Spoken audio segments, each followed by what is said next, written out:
In Francis Ford Coppola's The Godfather, Don Corleone, the head of the Corleone crime family, transfers power of the family to his son Michael, and he himself goes into semi-retirement. Don Corleone had been wounded in an assassination attempt years earlier, and old age, weakness, and the death of his eldest son Sonny meant things were taking their toll, and it was time to train a new Don. For many years, Don Corleone's consigliere, the advisor position in La Cosa Nostra, the position most private with the Don, was the role of Tom Hagen, who was found by Sonny Corleone on the streets, taken in by the Corleone family and sent to college. He eventually became a lawyer and came back to work for the family. Tom is Don Corleone's right-hand man, and when the Don is injured, Tom acts as consigliere to Sonny before his death. When Michael takes over, in a famous scene, he tells Tom that he's out, that he's been removed from his position, much to the dismay of Tom, in spite of Vito trying to soften the blow with some kind words. But why is Tom out?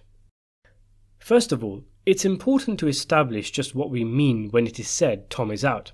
Michael removes Tom as consigliere of the family in favor of Vito filling the position. Meanwhile, Tom is restricted to handling the family's legal business in Nevada, Chicago, and Los Angeles. However, there's more to Tom's question, "Why am I out?" than meets the eye, as is better explained in the following scene from the film, which contains extended shots cut out of the original.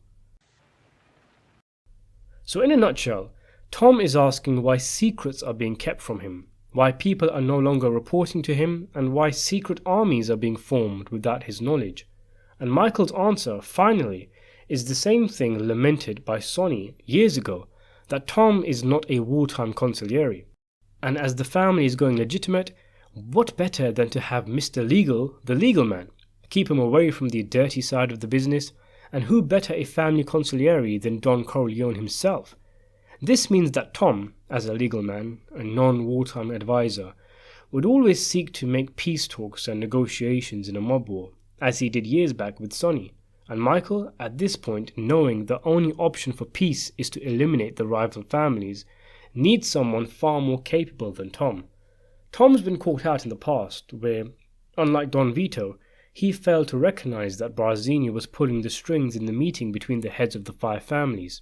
Although this is not emphasized as much in the movie as it is in the book, he is also caught out by Sonny's murder, as he mistakenly thought that the lack of violence in the build-up to Sonny's murder was the rival families preparing to make peace, not them launching a surprise attack which killed the acting Don. It is mentioned in the book that Don Vito's previous consigliere, Genco, would have never made this mistake. Tom feels guilty for Sonny's death and even feared that Don Vito would blame him. He is simply not good enough to be a wartime consigliere, and both Vito and Michael recognize this, and so he is axed. But there are also great plans brewing, plans which can only be kept between father and son. In fact, Tom is a very controversial figure in La Cosa Nostra. His appointment as consigliere is a risky one on part of Vito Corleone, as Tom was not Sicilian. The Corleones were even referred to as the Irish gang because of Tom's appointment, and Tom was forever plagued with an inferiority complex, always doubting himself and wanting to prove himself, which must have made being pushed out by Michael all the more painful. Another reason for distancing Tom from what is to come is that he was also present at the meeting between the heads of the 5 families as consigliere. He was there when Vito gave his word he would not enact vengeance, and so he was an implicit partner in Vito's pledge, and keeping him away from Michael's revenge honoured the promise of Don Vito Corleone. After all, it wasn't Vito's family that got revenge, it was Michael's. Dismissing Tom, a loyal man, and embracing Carlo, a traitor, also makes it look as though the Corleone family is making stupid mistakes in the eyes of their enemies, as one of Don Corleone's long-standing mantras has been to allow your enemy to underestimate you, and also to keep your friends close but your enemies closer. Some may also feel that some kind of brotherly affection for Tom meant Michael wanted Hagen away from the violence when the danger was to come. And I actually subscribed to this school of thought when I was a kid and I watched The Godfather for the first time, and to an extent I still do. But in retrospect, it is naive thinking. After all, violence surrounds these men's lives.